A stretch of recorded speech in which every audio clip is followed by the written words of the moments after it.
25 বছর বয়সে যেটা তোমার করার কথা সেটা তুমি 17তে করতে শুরু করে দাও, আর যা 17তে করার কথা সেটা তুমি 26-27 বছরে গিয়ে ভাবতে শুরু করো। এখন তুমি বুঝতে পারবে না যে টাকার কতটা দরকার হয় একটা মানুষের। তুমি তখনই বুঝবে যখন তুমি কোনো রেলওয়ে স্টেশনে দাঁড়িয়ে থাকবে, তোমার স্ত্রীর হাতে থাকবে একটা বাচ্চা আর একটা ব্যাগ, তোমার সঙ্গে থাকবে দুটো সন্তান আর দুটো ব্যাগ, আর তোমরা দুজনেই ওঠার চেষ্টা করছো জেনারেল বগি বা স্লিপার কোচের ভিড়ে ওঠার জন্য।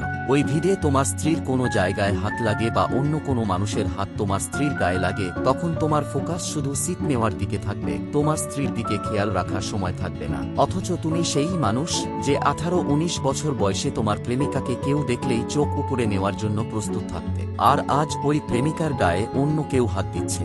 এটা তোমার যত খেয়াল, যত স্টাইল, সব বাবার টাকায় চলে।